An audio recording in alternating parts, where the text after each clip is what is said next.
Welcome to Picks Up. So here we are again guys. Meron tayong for report today guys.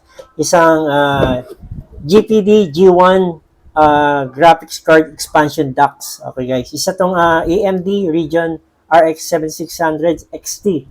Okay. Bago tong gagawin natin ngayon guys. Okay. Isa siyang GPD G1 RX 7600M XT. Okay.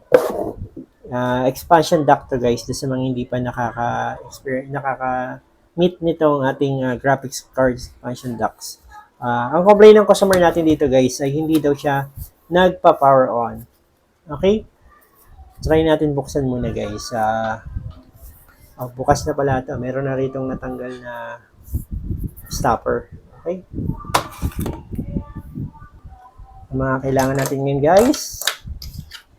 Eto. First, tanggalin muna natin to.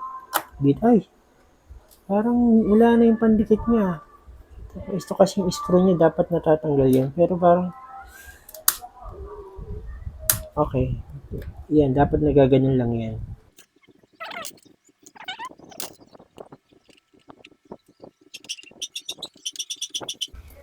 Mukhang tinry ng buksan to guys. Okay. Hindi na masyadong naka-intact yung kanyang backplate sa ilalim. Yung under backplate niya. Actually, dapat hindi yung ganyan kagad na natatanggal. Ibig sabihin, tampered na siya kasi gawa ng yung kanyang adhesive, tinry ng buksan. Okay. Anyway, wala namang problema yan. Napakarami lang nitong screw guys. Patanggalin lang natin ito isa-isa. Napakaraming screw nito.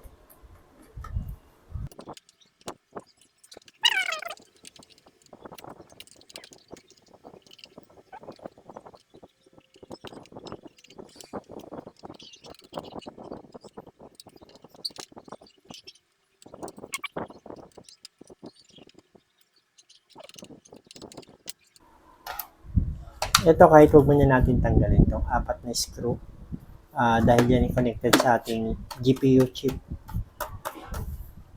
Okay.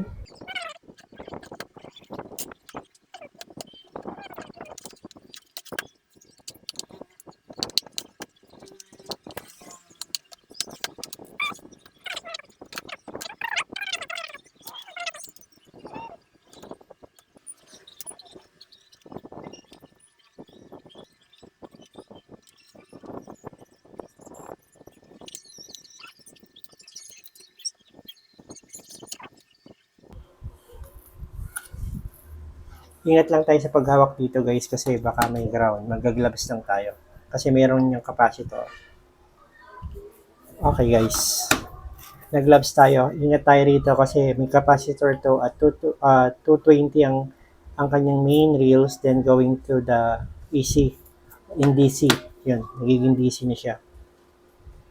Okay guys, nag-visual checking ako. Binuksan ko na siya. Then chinek ko yung fuse niya, okay naman. So, try natin i-check.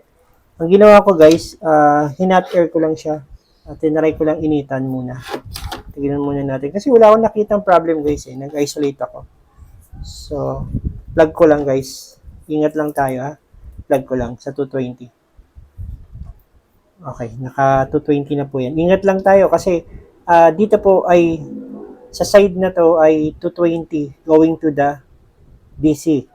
AC going to the DC. Hindi ako sure kung 12 volts to o 19 volts. So, try natin i-check guys. Kung magkakaroon na tayo ng voltage o magpa-power on. Chinek ko guys lahat ng kanyang resistance, yung kanyang hindi ko na pinakita sa camera dahil mahaba pa. Okay, so wala pa rin guys. Wala pa rin tayong voltage. Okay. Ang hirap. So, wala pa rin tayong voltage, guys. Okay, okay. Tanggalin ko lang sa saksakan. Okay. Ingat lang tayo sa paghawak kasi meron pa yan, ano guys, meron pa yan ground ha, sa mga nagdi-DIY dyan. Kasi ang laki ng capacitor niyan guys, oh. Yung ini-store na storage na voltage dyan, ay posibleng mag-ground tayo. Okay. So, anong problema? Okay naman yung kanyang fuse. Okay, check ko dito guys. Check ko lang dito. Okay guys, try natin mag-isolate dito sa switch. Kasi okay naman yung fuse niya, okay yung ibang resistance niya guys. Problema, ba't di siya nagpa-power on? Okay, try natin i-check yung kanyang resistance. Yung kanyang mga resistor dito. Okay, 26.74K. Okay. 0.9, 10K to. Malamang 10K to. Good. Yun, nawala yung reading guys. Nag-OL siya. Kanya na yun. 10K to. Good.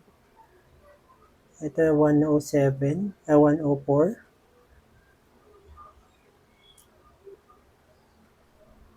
Okay, 104. Siguro 100 kilo ohms. Good. Tingnan natin tong ating mga diode. Switch tayo sa diode mode. Okay. Kita niyo po ba? Okay. Dapat kabila, walang reading. Okay. Bakit meron? Bakit may reading to? Okay. Dapat walang reading. Okay. Ba't ganun? Ito wala oh. Ito. Yan, walang reading oh. Diba? Ito meron. Diba? Ito meron. Okay. Yun, OL oh. Diba? Dapat isang side, pag binaligtad ko, may reading yung isa. Then pag binaligtad ko, dapat wala. Okay? Ito meron. Ito meron reading baliktaran.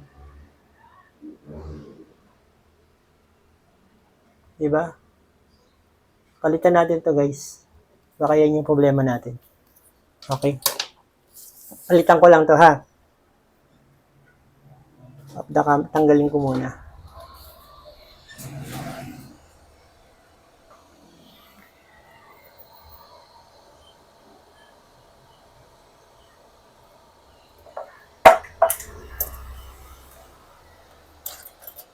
Okay.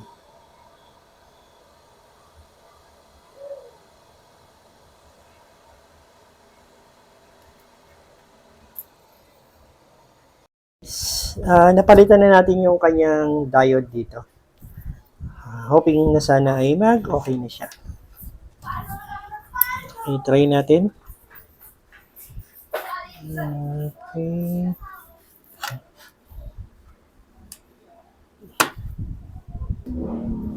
Okay, try natin mag-check kung meron na tayong voltage. Okay, ingat lang tayo. Dahil syempre, may ground yan. Okay, voltage ulit. So, magkakaroon na kayo ng display guys. Yun lang kaya yung problema niya. Okay. Isasaksak ko lang guys. Okay, nakasaksak na yan guys. Ingat lang tayo. Ito yung black. Ito yung red. Ito yung ating positive. Okay, nakaganyan na sila. Switch tayo sa ating Then, try natin power on. Yun. May ilaw na oh. Kita nyo?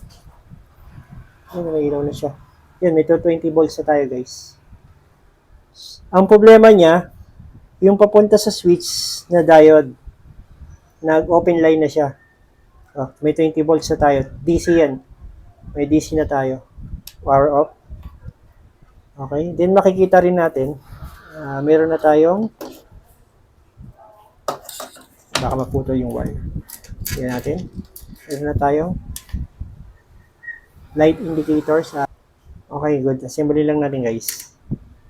Ang liit. Yun. Okay.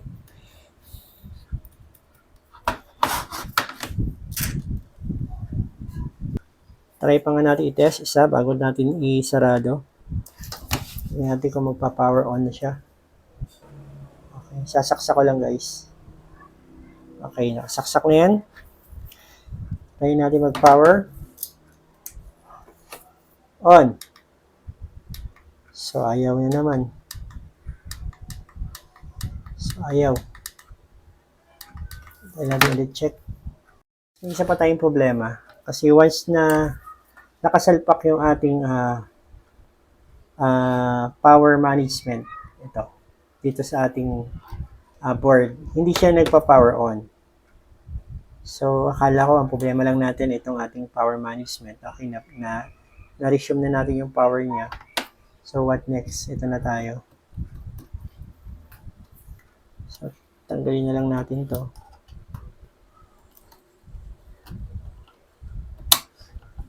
Angat natin. Nasa board yung problema natin, guys. After nung isa, may bago na naman problema.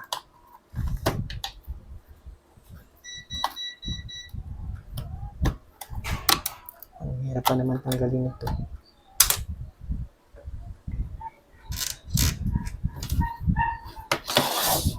Paano ba natin tanggalin ito? Dito lang dapat yun.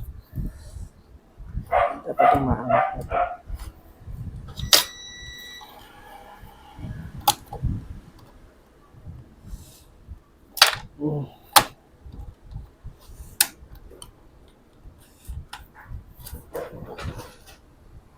May screw pa ba? May pa palang screw. Oh my God. Napakaliit na yung screw niya. Meron pa ba? Wala na. Yun. Tadaan! Okay. Dito na tayo sa ating board. So, anong gagawin natin? Gagawin natin siya. Kala ko yung problema lang natin, yun lang. Mayroon na naman panibago. Ang hirap talaga mag-repair ng GPU.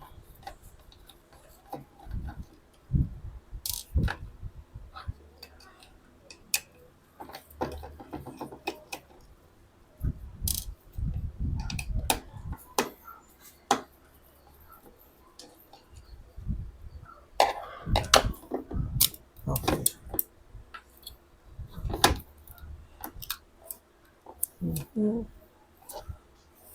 Pagaling natin pala ito. I forgot. Meron pala tayo screw dito.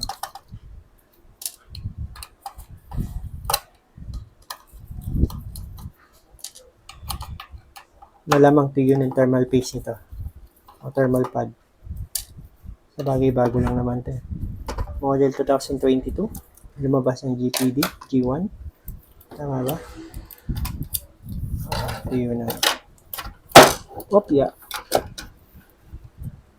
Then, tanggal natin tanggalin.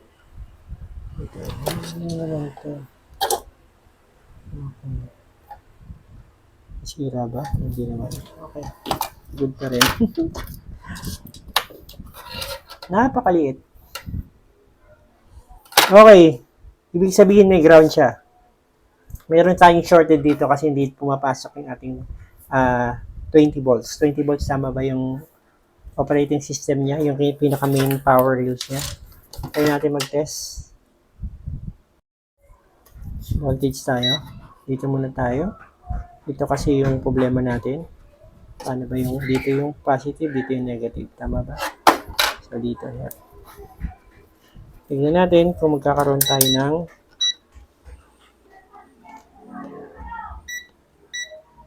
okay. Okay, shorted tayo. Mayroon tayong shorted dito guys. Sa ating PCB board.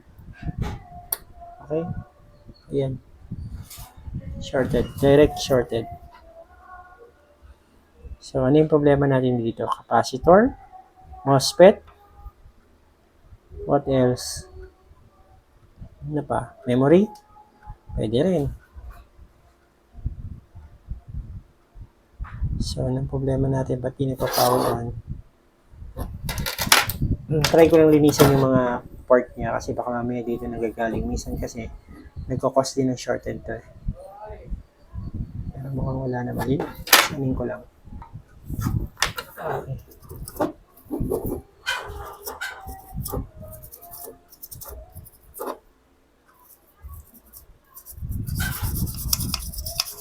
Baka mamaya madumi lang. Okay. Check natin ulit. Tapos nawala, no? Meron pa rin. Okay. Next, try natin mag-voltage inject. Then use yung try natin mag-inject ng 12 volts dito banda. Okay? Tingnan natin kung may umiinit. Ayun, dito may umiinit guys. Nakita nyo? May umiinit dito. Dito banda. Parang something dito. Ayan. Umiinit siya. Wala tayong problema sa ibang component. Dito lang. Hindi ko alam kung ano to. Yung umiinit na yan.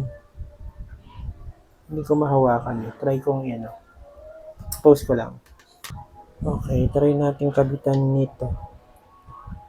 Nagdidikit ba sila? Hindi naman siguro. Okay. Tama ba? Okay, try natin guys. Check. Kung nasaan yung umiinit na yan. Okay.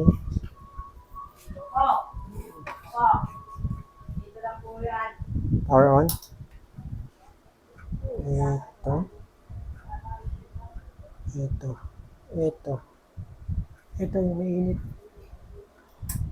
Itong kulay black. Umiinit siya. Ito yung mainit. Ito. Tingnan natin sa microscope. Bakit siya umiinit? Sapat. Tingnan natin. Gamitan natin ang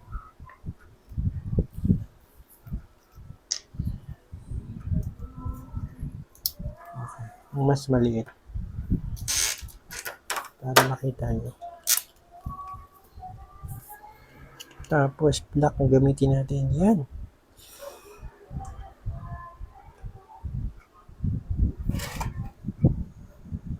Power on. Yan, diba? Yung component na yan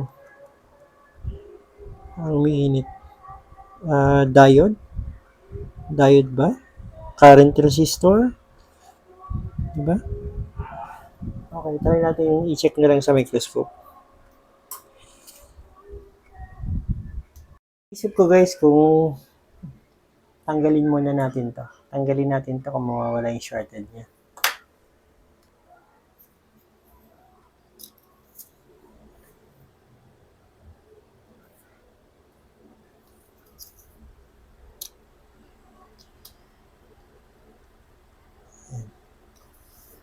Ganyan natin.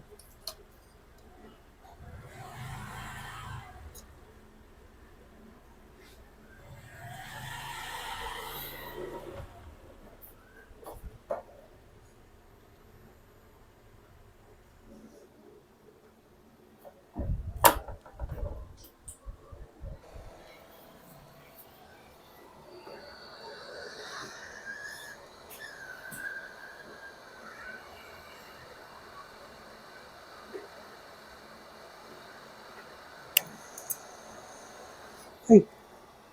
Tanggal yung ano.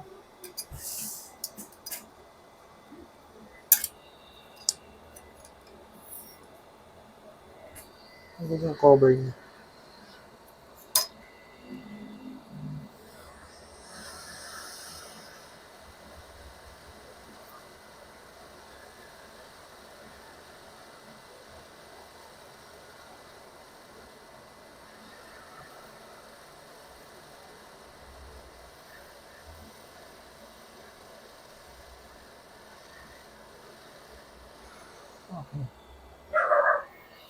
Tanggalin natin.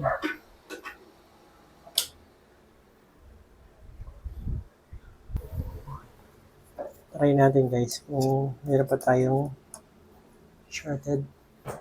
Mainit-init pa. Okay. Medyo tumaas. Okay. Medyo tumaas na siya. Okay. Mukhang wala na tayong shorted. Yun lang. Ano kaya tingnan natin sa net kung sa online kung ano ba yun. So wala na tayong shorted guys. Okay. Okay guys. Isa siyang ano pala.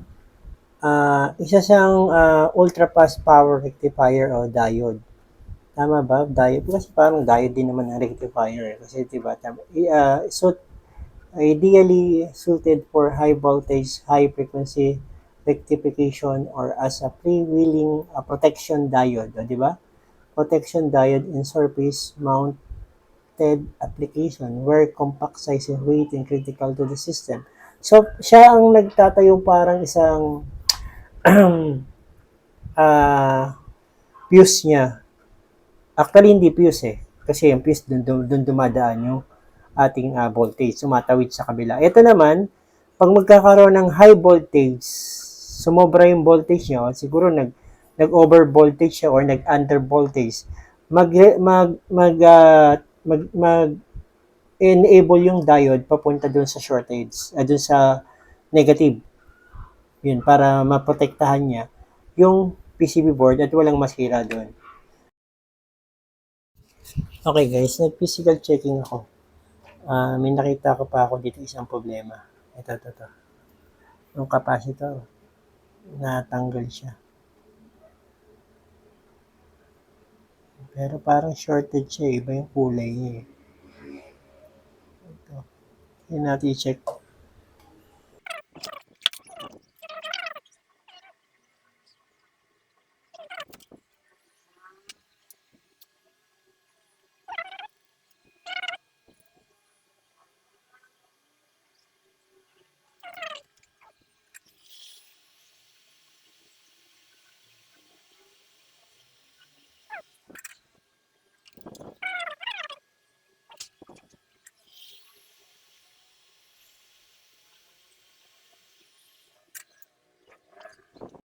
Okay guys. Naibalik na natin yung capacitor. Natanggalan natin yung shorted. Kaya na natin i-assemble guys.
Okay.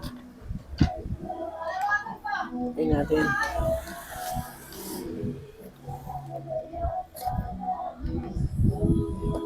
Okay, may power na po siya. Okay. So, gusto ko sana siya i-test, sir. Kaso ang problema, wala akong laptop ngayon or may pagtitestan ko na mayroong Thunderbolts na USB points 0.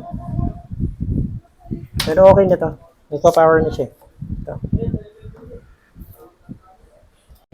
Bukas lang. Try natin.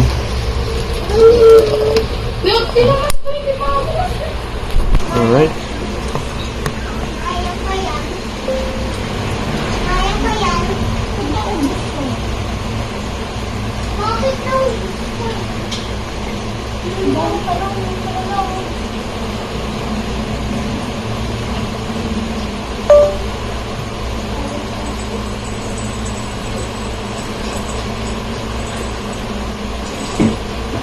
Alam mo,